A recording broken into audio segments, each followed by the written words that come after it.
NCR में प्रदूषण से इमरजेंसी जैसे हालात हो गए हैं। आने वाले दिनों में भी बढ़ती ठंड और प्रदूषण के स्तर में कमी के आसार नहीं नजर आ रहे हैं। हालांकि अभी ग्रैप 3 का तीसरा चरण लागू नहीं किया जाएगा, लेकिन स्मॉग की चादर से दिल्ली एनसीआर ढका हुआ है। नोएडा की ऊंची ऊंची इमारतें भी प्रदूषण की धुंध में गुम सी हो गई हैं। देखिए,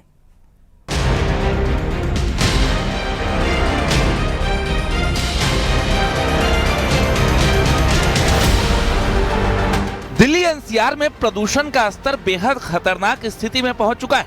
केंद्रीय प्रदूषण नियंत्रण बोर्ड के आंकड़ों की बात करें तो दिल्ली का AQI 400 के पार पहुंच चुका है। आनंद विहार, ITO, चांदनी चौक और ओखला समेत ज्यादातर जगहों की हवा बेहद खराब हो चुकी है। वहीं अगर AQI की बात करें तो इस वक्त 344 है, लेकिन कई इलाकों में 409 के करीब जो है वो पहुंच गया है। दिल्ली के बवाना की अगर हम बात करें तो वहां पे 409 पहुंच गया है, और ITO की बात करें तो 370 है। लगातार लोगों को सांस लेने में दिक्कत हो रही है, आंखों में जलन महसूस हो रही है, और वहीं IMD ने बताया है कि मौसम में जो है लगातार गिरावट होगी। यानी जिस तरीके से ठंड तो दस्तक दे रही है, वहीं लोगों के लिए यहाँ पर सांस लेना चुनौती बनता जा रहा है। दिल्ली एनसीआर में प्रदूषण से इमरजेंसी जैसे हालात हो गए। आने वाले दिनों में भी बढ़ती ठंड और अनुमान के हिसाब से अभी प्रदूषण के स्तर में कमी के आसार नहीं दिख रहे। हालांकि अभी ग्रैप 3 का तीसरा चरण लागू नहीं किया जाएगा। निकलना बहुत ही ज़्यादा रिस्की है और बहुत ही ज़्यादा ख़राब हो चुका है। सांस से लेके कुछ भी अच्छे से हम लोग कर ही नहीं पा रहे। कोहरा है कि मतलब पोल्यूशन है, समझ में भी नहीं आता, और समझ में क्या कुछ ऐसा है नहीं। वैसे तो पोल्यूशन ही है ये सब कुछ। कोहरा तो अभी आया भी नहीं है और इतनी गंदी हालत हो रखी है अभी दिल्ली की। मेरे जैसे बहुत लोग हैं जिनको सांस की प्रॉब्लम होती है, एस्थमा एंड ऑल। उन लोगों को कितनी प्रॉब्लम हो रही होगी, और मुझे खुद को भी बहुत प्रॉब्लम होती है। आंखों में जलन, गला खराब और सांस नहीं आना, हमेशा मास्क लेके निकलना या कपड़े से मुंह ढक के निकलना, ऐसा हो जाता है। यहाँ पे हम पढ़ने आए हैं, हमारी दवाइयों के खर्चे बढ़ते जा रहे हैं। दिल्ली के साथ साथ नोएडा और गाजियाबाद में भी प्रदूषण का स्तर लगातार बढ़ रहा है। नोएडा का AQI भी 400 के पार पहुंच चुका है। वहीं ग्रेटर नोएडा का AQI 350 पहुंच गया है। पिछले एक हफ्ते से नोएडा में प्रदूषण का ग्राफ रेड जोन में बना हुआ है, जिससे लोगों को सांस लेने में दिक्कत और आंखों में जलन हो रही है। प्रदूषण की धुंध में बड़ी बड़ी इमारतें भी धुंधली नजर आने लगी है। पूरा शहर सफेद चादर से ढका हुआ है। मैं कैमरामैन से रिक्वेस्ट करूंगा आपको वो बिल्डिंग दिखाएं। ये एक विशालकाय बिल्डिंग है और आप तस्वीरों में देखेंगे कि किस तरीके से ये पूरी तरीके से सफेद चादर से ढकी हुई है। लिहाजा एक आम आदमी जहर इंटेक कर रहा है हवा के रूप में, और लगातार नोएडा अथॉरिटी और Uttar Pradesh pollution control board की कार्रवाई पे भी सवाल उठ रहे हैं, क्योंकि धरातल पे कोई कॉन्क्रीट जो डिसीजन है वो नहीं दिखाई दे रहा है। कुल मिलाकर दिल्ली एनसीआर में हवा की गुणवत्ता लगातार खतरनाक स्तर पर है। विशेषज्ञों के मुताबिक इस स्थिति में सांस संबंधी बीमारियों के मरीजों को विशेष सावधानी बरतने की जरूरत है और सुबह की सैर से भी बचना चाहिए। Bureau report, news 18।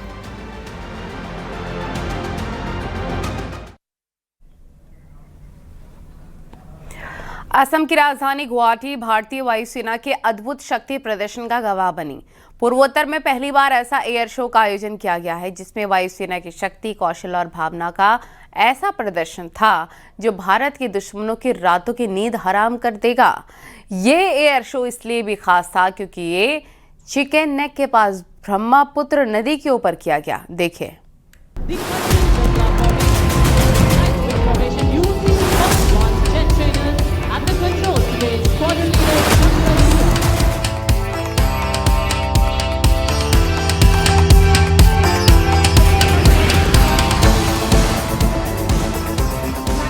North east के आसमान में तेजस, राफेल, सुखोई, मेघ मिराज की गर्जना।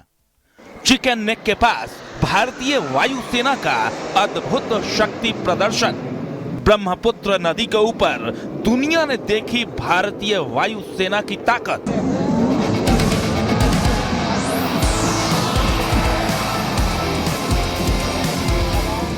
असम की राजधानी गुवाहाटी भारतीय वायुसेना के अद्भुत शक्ति प्रदर्शन का गवाह बनी। पूर्वोत्तर में पहली बार ऐसा एयर शो का आयोजन किया गया, जिसमें वायुसेना की शक्ति, कौशल और भावना का ऐसा प्रदर्शन था जो भारत के दुश्मनों की रातों की नींद हराम कर देगा।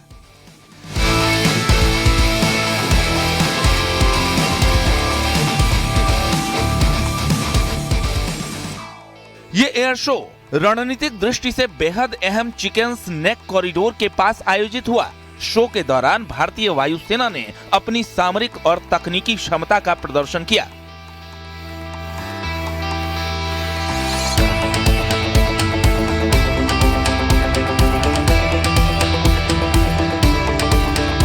ब्रह्मपुत्र नदी के ऊपर लासित घाट के पास हुए इस 1.5 घंटे लंबे फ्लाइंग डिस्प्ले में राफेल, सुखोई 30, मिग-29, Mirage, Jaguar, IL-78 refueller, C-17 Globemaster, AN-32, C-130 Hercules जैसे 75 से ज्यादा विमानों ने रोमांचक करतब दिखाए।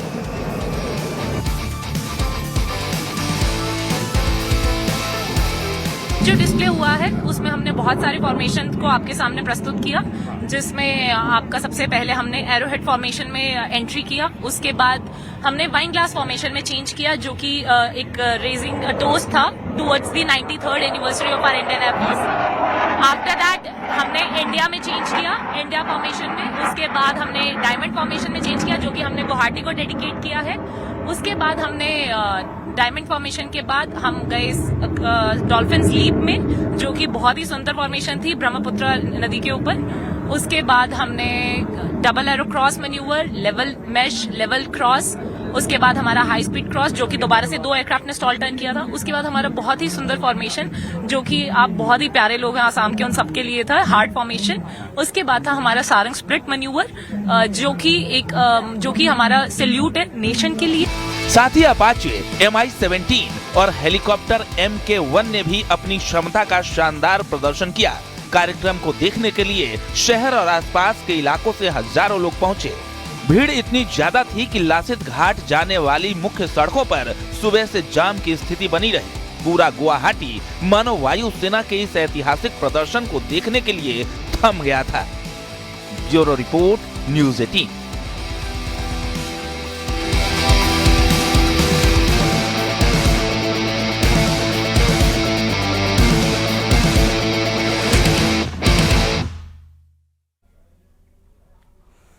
पीलीभीत के दिव्यांग क्रिकेटर रिहान का भारतीय पैरा क्रिकेट टीम में चयन हुआ है, जिससे कि पूरे परिवार में खुशी का माहौल है। रिहान श्रीलंका के साथ अपना पहला इंटरनेशनल मैच खेलेगा। देखिए।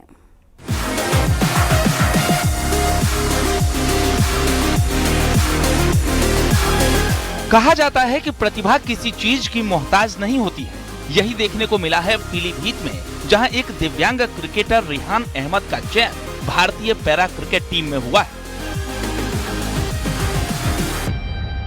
सर मुझे तो बहुत अच्छा लग रहा है, बहुत खुश हूँ मैं इस चीज़ से, और इसका श्रेय अपने पूरे परिवार को, अपने भाई को, सब लोगों को देना चाहता हूँ। और यहाँ तक पहुँचने में सभी लोगों ने मेरा साथ दिया, मेरे परिवार ने, मेरे गांव वालों ने, मेरे दोस्तों ने, यहाँ के मेरे प्रधान जी हैं, उन्होंने भी सपोर्ट करा मुझे। रिहान के सिर से बचपन में ही पिता का साया उठ गया था।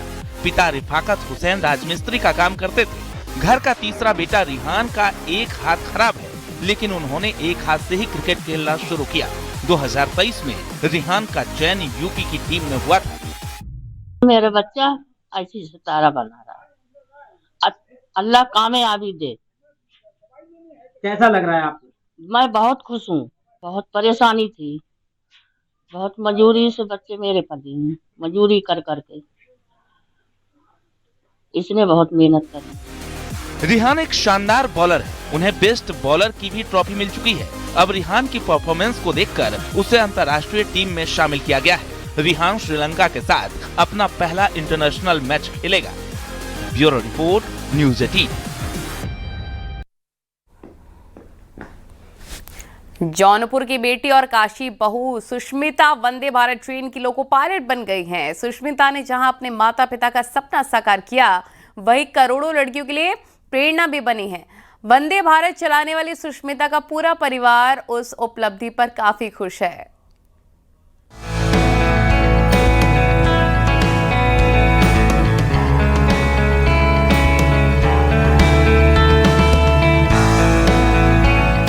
शाहगंज हबीबगंज कोतवाली क्षेत्र के कोरवलिया भादी गांव निवासी बीपी जॉन की बेटी सुष्मिता का बनारस से खजुराहो तक की दूरी पहली बार तय करने वाली वंदे भारत के नाम एक रिकॉर्ड जुड़ गया है। प्रयागराज में तैनात लोको पायलट सुष्मिता ने वंदे भारत ट्रेन चलाकर उपलब्धि हासिल की है।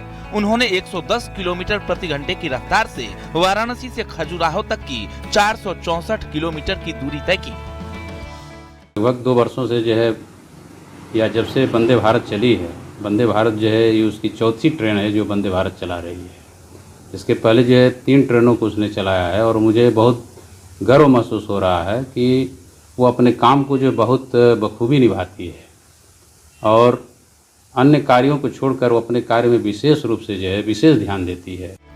अभी 2 साल पहले सुष्मिता की शादी वाराणसी निवासी एक इंजीनियर के साथ हुई है। सुष्मिता का शुरू से इंजीनियर बनने का सपना था। कानपुर से बीटेक करने के बाद वो रेलवे से जुड़ी और आज वंदे भारत ट्रेन चलाकर बेटियों के लिए प्रेरणा बन रही है। बात हुई, वो भी कह रही थी कि मम्मी बहुत अच्छा लगा, ससुराल के भी लोग खुश हैं और हम लोग भी बताए कि नहीं यहाँ भी सब लोग स्टेटस भी लगाए हैं तो सब लोग देख रहे हैं, कंग्रेचुलेसन मतलब लिख के भेज रहे हैं, बधाई दे रहे हैं, तो अच्छा लग रहा है सर। इनके माता पिता को बधाई देता हूँ, इन्होंने लड़कियों को बहुत आगे बढ़ाया। सोच अच्छी है, पढ़ाया इन्होंने और बच्चियाँ पढ़ करके आज नाम कर रही हैं। और समाज को भी चाहिए कि लड़कियों को पढ़ने का मौका दें, शायद किसी मामले में लड़कों से कम नहीं। जौनपुर के सुष्मिता की कामयाबी के बाद हर कोई तारीफ कर रहा है। आज के युग में ये खबर उन लोगों को देखना बेहद जरूरी है जो बेटियों को अभिशाप मानते हैं। जौनपुर से न्यूज़ 18 के लिए मनोज सिंह पटेल की रिपोर्ट।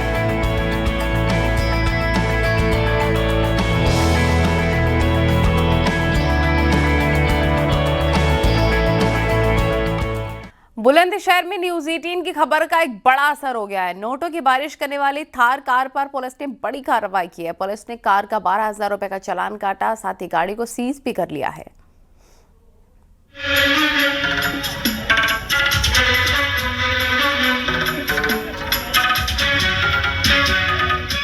बुलंदशहर के कस्बा पहासू में डीजे की धुन पर थार की कार की छत पर खड़े होकर नोटों की बारिश की गई थी।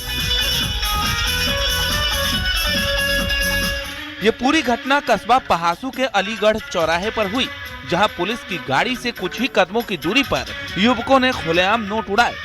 नोटों की बारिश के दौरान सड़क पर पैसे लूटने वालों की भारी भीड़ जुट गई थी। भीड़ इतनी बढ़ी कि पहासू शिकारपुर रोड पर जाम की स्थिति बन गई। न्यूज़ 18 पर खबर चलने के बाद पुलिस प्रशासन हरकत में आया। मामले को गंभीरता से लेते हुए थाना पहासू पुलिस ने जांच शुरू की और थार कार के मालिक की पहचान करते हुए गाड़ी का 12,000 का चालान कर उसे सीज कर लिया। वीडियो वायरल हो रहा है जिसमें कुछ युवक थार गाड़ी की छत पर चढ़कर हवा में नोट उछाल रहे हैं। इस संबंध में अवगत कराना है कि यह वायरल वीडियो कस्बा पहासू थाना पहासू का है, जहां बारात में चढ़त के दौरान कुछ युवकों के द्वारा थार गाड़ी की छत पर चढ़कर हवा में नोट उछाले गए थे। वीडियो का तत्काल संज्ञान लेते हुए थार गाड़ी को थाना पहासू पुलिस के द्वारा कब्जे में लेकर सीजर की कार्रवाई करते हुए 12,000 रुपये फाइन किया गया है। युवकों की पहचान की जा रही है। फिलहाल पुलिस उन युवकों की पहचान में जुटी है जो कार की छत पर चढ़कर नोट उड़ा रहे थे। ये मामला थाना पहासू क्षेत्र के अलीगढ़ चौराहे का है, जिसने पूरे इलाके में सनसनी फैला दी थी। Bureau report, news 18।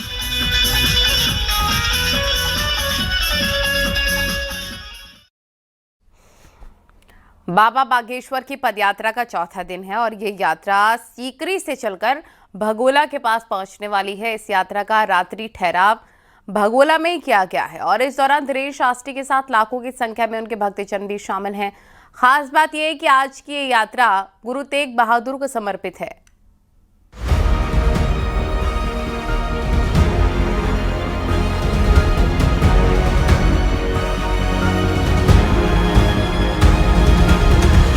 बाबा बागेश्वर उर्फ धीरेन्द्र कृष्ण शास्त्री इन दिनों दिल्ली से वृंदावन की पदयात्रा पर हैं। चौथे दिन सनातन हिंदू एकता पदयात्रा हरियाणा में पृथला के बाघोला से पलवल के गवर्नमेंट हाई स्कूल तक पहुंची। ये पदयात्रा गुरु तेग बहादुर को समर्पित की गई। बाबा बागेश्वर की पदयात्रा में सिख श्रद्धालु भी जुड़े हैं। इस दौरान बाबा बागेश्वर ने जातिवाद छोड़कर एकजुट होने का आह्वान किया।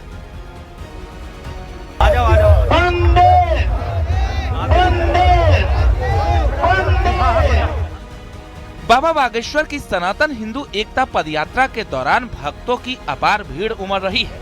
हर यात्रा में बाबा श्रद्धालुओं के साथ उन 7 संकल्पों को दोहराते हैं जिन्हें लेकर वो ये यात्रा निकाल रहे हैं, जिसमें सामाजिक समरसता, भारत हिंदू राष्ट्र, स्वच्छ यमुना, मांस मदिरा मुक्त ब्रज क्षेत्र, गाय को राष्ट्र माता का दर्जा, वृंदावन के मंदिरों की रक्षा, कृष्ण जन्मभूमि पर भव्य मंदिर का निर्माण शामिल है।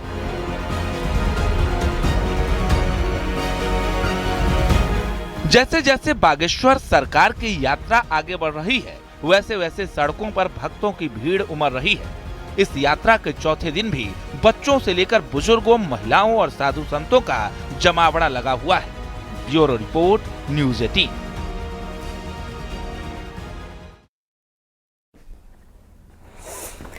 मानवता को शर्मसार करने वाला मामला मध्य प्रदेश से आया है, जब NH 30 पर एक ट्रक का एक्सीडेंट हो गया। संतरे से भरा यह ट्रक अनियंत्रित होकर पलट गया, लेकिन हादसे के बाद मौके पर मदद के बजाय संतरे लूटने की होड़ मच गई। देखिए।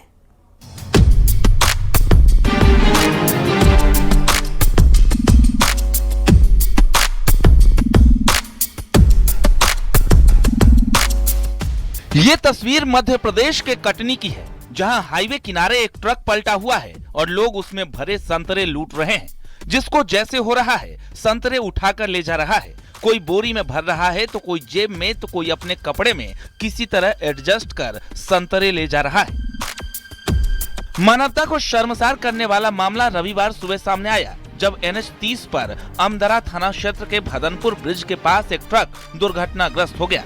संतरे से भरा ये ट्रक अनियंत्रित होकर पलट गया, लेकिन हादसे के बाद मौके पर मदद के बजाय लूटपाट का नजारा देखने को मिला। प्रत्यक्षदर्शियों के मुताबिक ट्रक संतरे से लोड होकर नागपुर से रीवा की ओर जा रहा था। भदनपुर ब्रिज के पास चालक ने अचानक वाहन से नियंत्रण खो दिया, जिससे ट्रक सड़क किनारे पलट गया। हादसे के बाद ट्रक चालक और परिचालक घायल हो गए, लेकिन स्थानीय लोगों ने सहायता पहुंचाने के बजाय ट्रक में भरे संतरे लूटने शुरू कर दिए।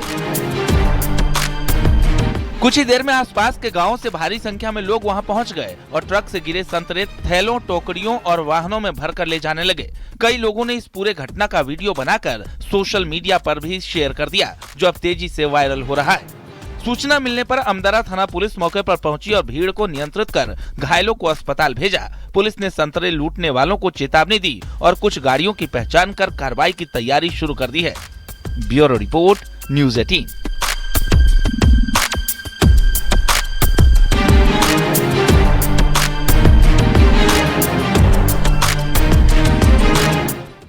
कॉपर टाइगर रिजर्व में वन्य जीवों की सुरक्षा में अहम भूमिका निभाने वाले पालतू हाथियों की सर्दियों में खास देखभाल की जाती है। ठंड के मौसम में इन हाथियों के खान पान से लेकर उनकी मालिश तक हर पहलू पर विशेष ध्यान दिया जाता है। देखिए।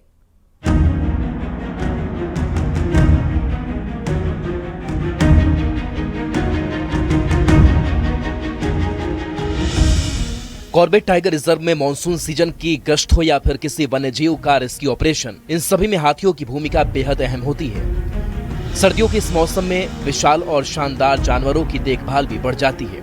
इन दिनों इनके खान पान का खास ध्यान रखा जाता है ताकि ये ठंड से सुरक्षित रह सके। इनके पैरों और माथे पर अलसी और नीम के तेल से मालिश की जाती है। साथ ही खाने में मक्के और गेहूं की 1-1 किलो की रोटियां बनाकर दी जाती है। साथ ही गुड़ और चना भी इनके आहार में शामिल होता है और हरे चारे में पीपल, रोहिणी और खाबाड़ जैसे पौधे दिए जाते हैं, जिससे ये बेहतर महसूस कर सके। चना हो गया 3 kg, मक्का हो गया 3 kg, गुड़ हो गया 1 kg, ये देते हैं ठंडों में। ज़्यादातर मार जो हम करते हैं गुड़ की करते हैं ठंड में, क्योंकि हाथी को ठंड लग जाती है। हम लोग डालते हैं सिर में तेल, इस तरीके से डालना पड़ता है हाथी को ज़्यादातर ठंड में। फिर नीम का तेल है, नीम का तेल इस मारे लगाते हैं, नखून जो रहे सॉफ्ट रहते हैं नखून। इसको वैसे हम सर पीपल देते हैं, बड़ देते हैं, खाबड़ होता है, ये गर्म होता है। फिर 4 से 3 कुंटल चारा खाता है रोज का, फिर जगह रात को देते हैं। कम से कम 8 किलोमीटर 10 किलोमीटर गश्त में जाते हैं। कॉर्बेट प्रशासन के अनुसार इस समय रिजर्व में 13 पालतू हाथी हैं, जिनमें एक रेस्क्यू किया गया बच्चा भी शामिल है। इनकी देखभाल की जिम्मेदारी महावतों के पास है, जो सर्दियों में इन पर विशेष ध्यान देते हैं। ठंड से बचने के लिए इनकी डाइट को संतुलित और पोषक बनाया जाता है। जिनको कि पेट्रोलिंग के लिए प्राइमरीली यूज किया जाता है और बाकी भी अगर स्पेशल गश्त कहीं पे होती है उसके लिए भी उनको यूज किया जाता है, क्योंकि ये हमारे विभाग द्वारा, हमारे माहौत द्वारा मेंटेन किए जाते हैं।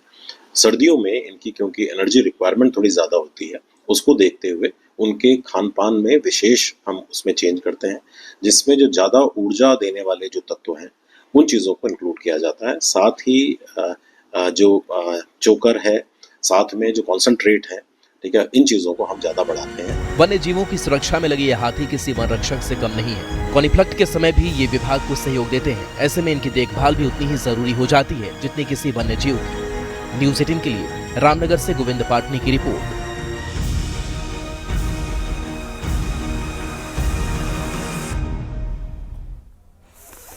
धराली आपदा को 3 महीने से ज्यादा का वक्त बीत गया है, लेकिन आज भी आपदा प्रभावित इस सदमे से बाहर नहीं आ पाए हैं। हालांकि आपदा प्रभावितों की हर संभव मदद की जा रही है। देखिए।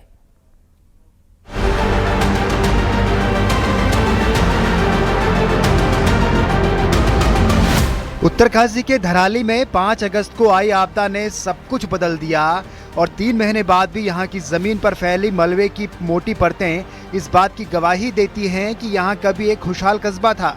इस आपदा में 8 से ज्यादा स्थानीय लोगों की मौत हो गई थी और घर, दुकान, होटल और सेब के बगीचे तबाह हो गए थे।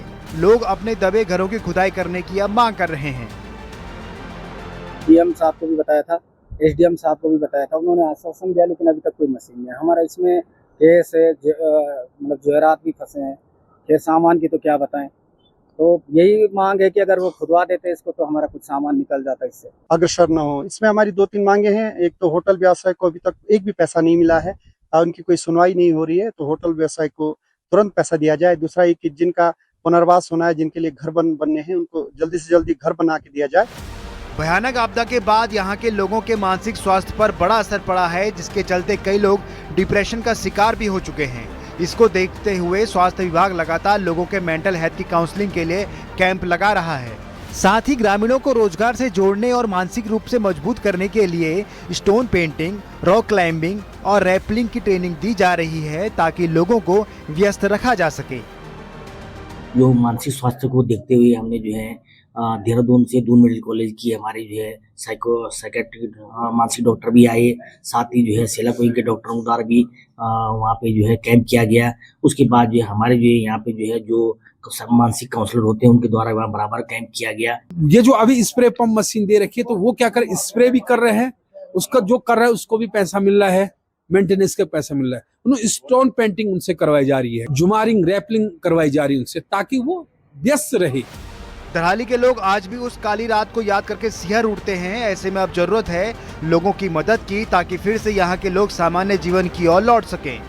न्यूज़ 18 के लिए उत्तरकाशी से बलबीर परमार की रिपोर्ट।